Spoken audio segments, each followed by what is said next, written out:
Thank you. Well, good morning, everybody. I'm Rear Admiral Jack Scorby, the commander of Navy Region Mid-Atlantic.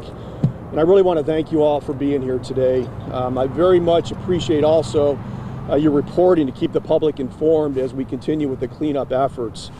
There's certainly been a lot of teamwork and a lot of coordination that has taken place since the fuel spill incident occurred. So today what I'd like to do, is kind of give you an update on how we got here, where we are, as well as the way ahead.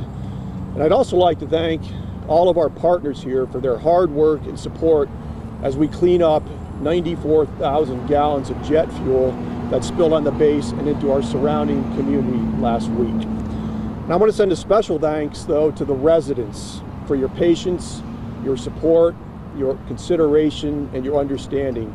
I certainly had a chance to visit some of those residents this past week as well. So the residents off base, they are and they will be and continue to be our #1 priority. Now, our initial estimate of 48 hours for the cleanup time was obviously very overly optimistic. But as we deployed our emergency responders and our environmental experts, we learned that the amount of time and effort for a thorough cleanup would require more time than we had originally thought. And the heavy rains last weekend, coupled with the time required to clean up and reopen the London Bridge Road for the Monday morning commute, also hampered our efforts. But the important thing is we're going to take however long it takes to make sure we do a thorough and full cleanup effort. And some of you have also asked why the relocation of residents did not occur sooner. And I want to be clear, at no time did we believe that anybody in the neighborhoods was exposed to any health risk, and the environmental readings supported that. However, following Monday's informational meeting, multiple residents in the area reported some discomfort from the fuel fumes. So on Tuesday, we put into motion the process necessary to allow us to offer the residents the option to voluntarily relocate at government expense. And so on Wednesday afternoon, we began that voluntary relocation. Our NES Oceana sailors went door to door. They visited over 200 residents. They held face-to-face meetings with 158 of those. And as of this morning, 48 residents and families have requested temporary relocation.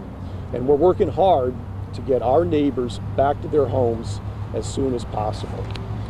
Now, the emergency response, that is going to continue until we are able to transition to the remediation phase. And the remediation phase will occur when there is little to no recoverable product left. And the objective is to recover the product with the least amount of impact to the environment. Now, I cannot give you an exact date of when this will occur, but I can tell you that we are working very hard around the clock, and we are optimistic that that will occur sometime next week. Now, what I'd like to do also is urge the residents in the community to notify us immediately if they observe any fuel in the area. We will dispatch teams without delay to investigate and take all appropriate response actions. I want to be clear, we will continue to keep the mitigation of the spill in our neighborhoods the #1 priority. Now, the fuel spill is under investigation, which is still ongoing, so I cannot really get into the details about why the fuel spill occurred. But what I can discuss, however, is some additional information as to how it occurred. Now, the fuel for our jets is stored in 3 880,000-gallon tanks on board the air station. And it's moved to these tanks from a fuel barge on the intercoastal waterway via an above-ground pipeline to the tanks located on the base. The initial indications are that during a routine refueling operation of the tanks last Wednesday evening, a fuel switch was in the incorrect position.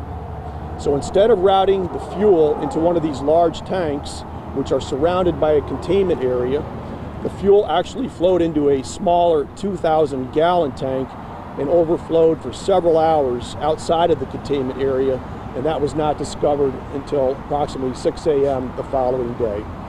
Unfortunately, by this time, as you all know, 94,000 gallons had spilled from the tank, and we estimate that about 25,000 gallons or so went off the installation and into our community.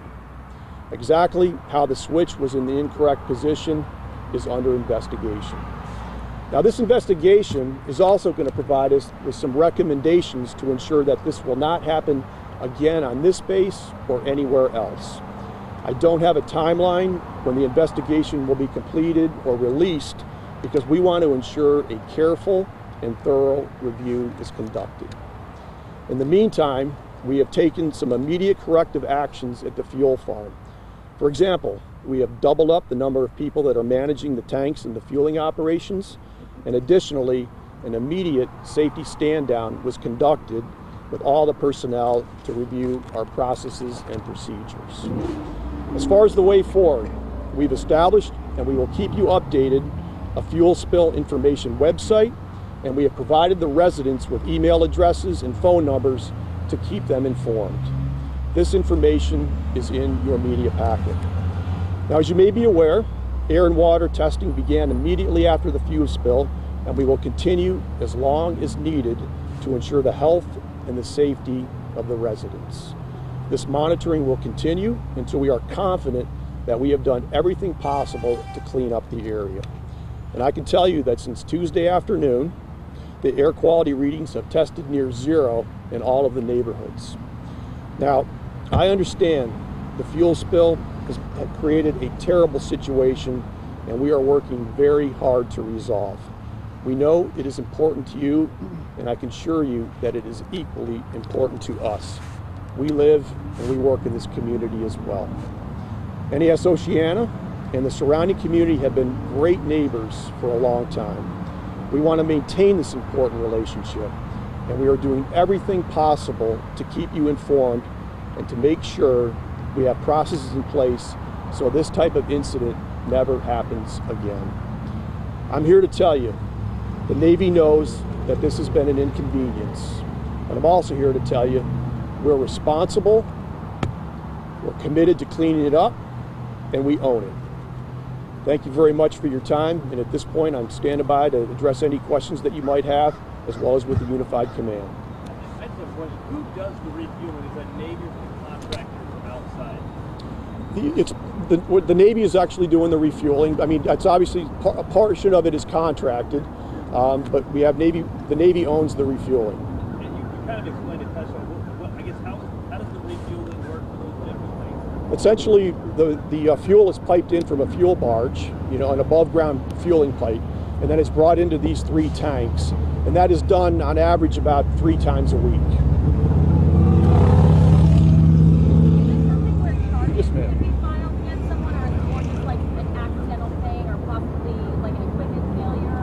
Well, the investigation is ongoing, and that will determine what actions we will take when the investigation is completed. The residents come forward and complain about medical bills being paid. I mean, if that happens, will maybe take care of that? How would you take care of it? If you look in your package, we've actually got a claims process that people can go through, and if they want to file a claim, they're more than willing to accept that and look at that. So please. Can you talk to us about the response from the city as well? I know the fire department was involved. It's been a great response. It's been a unified command, everybody working together, to stop this, to address this, quickly and as efficiently as we possibly can. I'm happy to say that we moved out on that very quickly, and as a result, no fuel contaminants or anything made it into the Lynn Haven River, able to contain that quickly, and that was an all-hands effort that made that happen. Well, what will happen, once we complete the emergency phase, which I indicated we hope to have that sometime next week, the remediation phase will begin. And what that means is we will respond to any sightings of fuel sheens or fuel that may pop up. We'll continue to be in the tributaries down in the creek area. They'll replace the booms and the barriers on an as-needed basis. The absorbents down there will also be replaced on a daily basis. Because what will happen is a lot of this is going to require Mother Nature. As the tides ebb and flow, come in and out, that is going to push the product, further down, and then we'll be able to collect it at that point, and we will stay there as long as it takes. As I said, the emergency phase may end next week, but the remediation phase will go on as long as necessary until we get all the product removed. And building off of that, do you think there could be some sort of lasting effect, like with the nature of the product, or do you think it's something that can be removed and that should be the end of it? We're confident that we can get all the product removed. Mother Nature will do a lot to help us out in that endeavor. In fact, you notice the heat today, that does a lot to evaporate it. So in time, the product will remove. I know you touched on it. What's being done at the fuel bar again to make sure this doesn't happen again? I guess what's the watch like? Sure. Well, as I said, we doubled up the amount of people down there. There were 20. We've now got 40. Doing hourly rotations to ensure that we're monitoring the site 24/7 to ensure not only does it never happen again here, but happen again elsewhere. Ultimately, when you find out what happened, or if there was someone who was negligent, what happens? Well, we'll let the investigation play out, and we'll play it from there, depending on what they find. That solar tank that goes back into, what is that? It's used to essentially remove some sediments that might be in there when you're fueling, water, air, things of that nature. It's pumped into there, and then they'll remove that periodically. Has anything like this ever happened before? I'm not aware of anything of this magnitude ever happening before. But as I said, we are committed to fixing it. We're responsible, we own it, and we're going to make it right. And when you talk about wanting to be good neighbors, noise was an issue.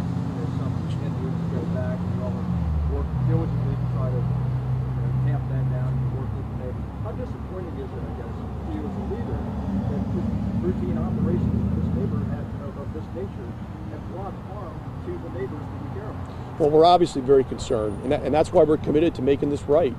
As long as it takes, we're going to get it right. We're going to get this product removed, and we're going to work with the neighbors. We're going to get them back to their homes just as soon as we possibly can. Any further questions? Anybody? Admiral? Well, thank you very much. I'm very appreciative of your time. I'm very appreciative of getting the message out. And as I stated, we are committed to doing this correctly. We're responsible. We own it, and we will get it right. So thank you very much for your time today. Really appreciate it.